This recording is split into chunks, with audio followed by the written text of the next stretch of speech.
Hello, नमस्ते. स्वागत आहे तुमचं रुचिताच किचन या चॅनलवरती. तर तुम्ही इकडे पाहू शकता, तर आजचा हा व्हिडिओ जो आहे तो इकडे मी दिवाळी फराळाच्या ज्या ऑर्डरच्या घेतलेल्या त्या मी कशा प्रकारे इकडे कंप्लीट केलेल्या आहेत आणि कशा प्रकारे आपल्या इकडे फराळ जो तो बनवून झालेला आहे तोच एक दाखवण्याचा एक असा क्विक आणि एकदम असा फास्ट असा व्हिडिओ इकडे बनवलेला आहे मी. इकडे सगळ्यात आधी जे आहे ते इकडे मी शंकरपाळ्यांचं पीठ जे आहे ते इकडे मी ते भिजवून ठेवलेलं आणि खूप मोठ्या प्रमाणात ऑर्डर असल्यामुळे एकत्रच सर्व करणं मला शक्य नव्हतं. त्याच्यासाठी मी ह्या ऑर्डर ज्या आहेत त्या मी इकडे बॅचेस प्रमाणे इकडे पूर्ण केल्या. तर तुम्ही इकडे पाहू शकता, तर थोडं थोडं आपण इकडे शंकरपाळ्याचे आहेत ते एका बाजूला इकडे करून घेते आणि तुम्ही पाहू शकता की कशा प्रकारे इकडे शंकरपाळ्याचे तिकडे बनवून तयार झालेल्या खूपच छान खुसखुशीत अशा शंकरपाळ्याचे ते बनवून असे तयार होतात. तर तुम्ही इकडे पाहू शकता, त्या खूप मोठ्या प्रमाणामध्ये ऑर्डर असेल तर आपल्याला सर्वच फराळ जो तो एकत्र करता येत नाही, की जेणेकरून तुमच्याकडे तर कुठचाही स्टाफ नसेल आणि जर तुम्हालाच करायचं असेल तर मी कसं थोडं थोडं करूनच तो इकडे फराळ कंप्लीट करत गेली आणि तेवढा जो आहे तो मी इकडे पॅक सुद्धा करत गेली. तर नंतर जो आहे ते इकडे मी बेसन सुद्धा इकडे भाजून घेतलं. बेसन सुद्धा बऱ्याच मोठ्या प्रमाणात ऑर्डर असल्यामुळे मी इकडे पुन्हा एकदा मी इकडे बॅचेस वाईजच इकडे बेसन जो तो भाजून घेतला आणि मग थोडे थोडं बेसन भाजून मग तेवढेच ते लाडू जे ते वळून जे ते ठेवून ते लगेचच मी इकडे पॅक सुद्धा करून ठेवले. म्हणजे एक एक करून मी ऑर्डर जे ते मी कंप्लीट करत गेली. तर अशा प्रकारे करून मी माझ्या सर्व ऑर्डर ज्या आहेत ते इकडे कंप्लीट केल्या. तुम्ही इकडे पाहू शकता बेसन लाडू सुद्धा खूप छान असे बनवून तयार झालेले. आणि नंतर आपल्याला इकडे करंज्या सुद्धा करायच्या होत्या. आपल्याला साध्या करंज्या आणि खाज्या करंजी ह्या दोन्ही ह्याच्या आपल्याला इकडे ऑर्डर्स होत्या आणि त्याप्रमाणे इकडे मला जे ते बनवून घ्यायचं होतं तर त्या प्रकारे पण मी इकडे जे ते बनवून घेतलं. थोडंसं इकडे मी करंज्यांचा साचा वापरल्यामुळे आपल्याला करंज्या करायला खूपच असं सोपं आणि इझी असं पडून जातं आणि त्या दिसायला सुद्धा छान दिसतात आणि एक साईड बनवून सुद्धा इकडे तयार होतात. तर इकडे आपल्या करंज्या सुद्धा मी आहेत ते इकडे व्यवस्थित इकडे फ्राय करून घेतल्या सर्व आणि या करंज्या सुद्धा खायला खूपच छान खुसखुशीत आणि छानच अशा होतात. तर ह्या करंज्या सुद्धा मी इकडे जे आहेत त्या बॅच वाईजच करून घेतल्या. म्हणजे थोडी थोडीच ऑर्डर, म्हणजे कोणाला जशी ऑर्डर पाहिजे होती तर त्या ह्याच्याप्रमाणे आम्ही सगळं हे प्लॅन आउट केलेलं आणि त्याच्यानंतरच ही ऑर्डर जी इकडे कंप्लीट करून घेतली.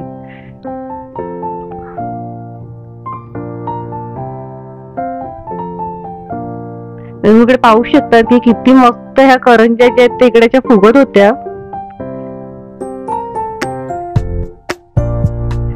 करंज्यानंतर आपल्या इकडे सर्वात मेन जे काम होते म्हणजे चकलीचं आणि चकलीच्या ऑर्डर भरपूरच होत्या.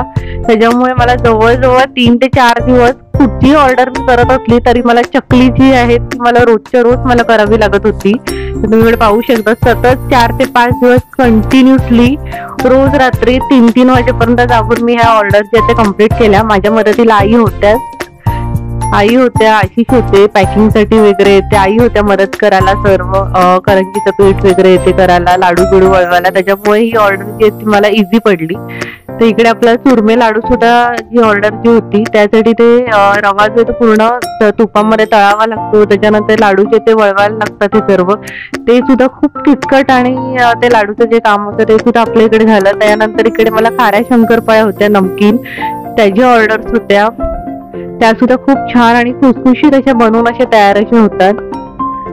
आणि त्याच्यानंतर होती ती म्हणजे नानकटे होते. म्हणजे खास दिवाळीमध्ये ज्या प्रकारे ती नानकटेची बनवली जाते अगदी ट्रेडिशनल त्याच पद्धतीने इकडे ती नानकटे ती सुद्धा बनवून झाली. चकल्या जसजशा होत गेल्या तर त्याचं पॅकिंग सुद्धा केलं. इकडे आपल्याला लसूण शेव आणि साधी शेव ही दोन्ही शेवची इकडे ऑर्डर होती ती सुद्धा मी कंप्लीट केली.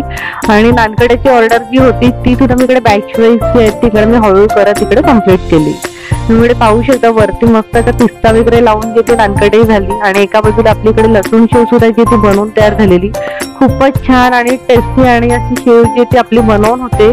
घरगुती फराळ असल्यामुळे कुठल्याही प्रकारचा याच्यामध्ये फूड कलर वगैरे वापरला जात नाही. जसं आहे तसं अगदी घरगुती पद्धतीने हायजेनिक पद्धतीने आम्ही करून देतो आणि सर्व पॅकिंग सुद्धा व्यवस्थित असल्यामुळे तुम्ही हे जे आहे ते ऍज अ गिफ्ट किंवा हॅम्पर म्हणून सुद्धा जे आहे ते कोणाला देऊ शकतात.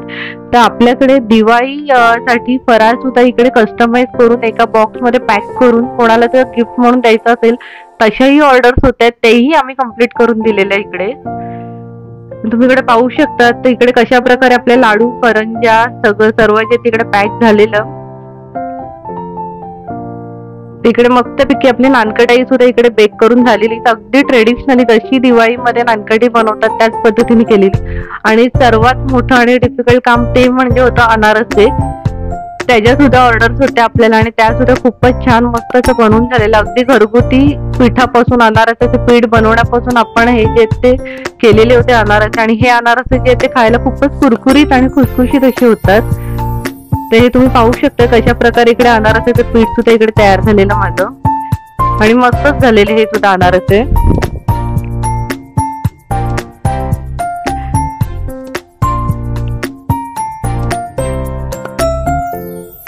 अशा प्रकारे इकडे मी हे अनारसे सुद्धा जे आहेत इकडे बॅचेस मध्येच करून घेतले. म्हणजे ज्या ज्या दिवशी ज्या ज्या ऑर्डर होत्या त्या मी कम्प्लीट करून घेतल्या.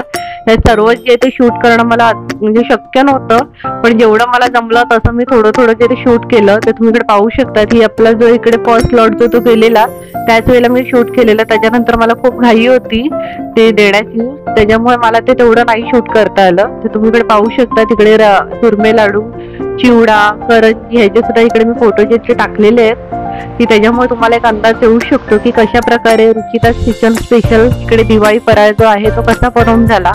आणि आता तुम्हाला हा दिवाळी फराळाचा व्हिडिओ कसा वाटला ते मला कमेंट बॉक्समध्ये नक्की सांगा. व्हिडिओ आवडला तर व्हिडिओला नक्की लाईक करा, शेअर करा आणि अजूनच तुम्ही रुचिताज किचन या चॅनलला सबस्क्राईब केलं नसेल तर प्लीज माझ्या चॅनलला सबस्क्राईब करा. तर पुन्हा आपण भेटू एका नवीन व्हिडिओमध्ये. तोपर्यंत bye bye. Thank you so much for watching my video. Bye bye. आणि तुम्हाला सुद्धा असा फराळाचा आस्वाद घ्यायचा असेल तर रुचिताज किचनला नक्की कॉन्टॅक्ट करा. आणि तुम्ही सुद्धा हा फराळ जो आहे तो नुसता दिवाळीतच नाही, एरवी सुद्धा तुम्हाला जर काही खावायचं वाटलं तर तुम्ही नक्की कळवू शकतात की त्यामुळे तुम्हाला सुद्धा दिवाळीपर्यंत वाट बघण्याची गरज लागणार नाही आणि तुम्ही सुद्धा हा फराळ जो आहे तो कधीही एन्जॉय करू शकतात. तर नक्की एकदा ट्राय करा की तुम्हाला सुद्धा कळेल की रुचिताज किचन स्पेशल फराळ जो आहे तो कशा प्रकारे असतो आणि कशा प्रकारे त्याची टेस्ट असते ती. तर thank you so much. Bye bye. पुन्हा आपण भेटू एका नवीन व्हिडिओमध्ये. तोपर्यंत बाय बाय. बाय.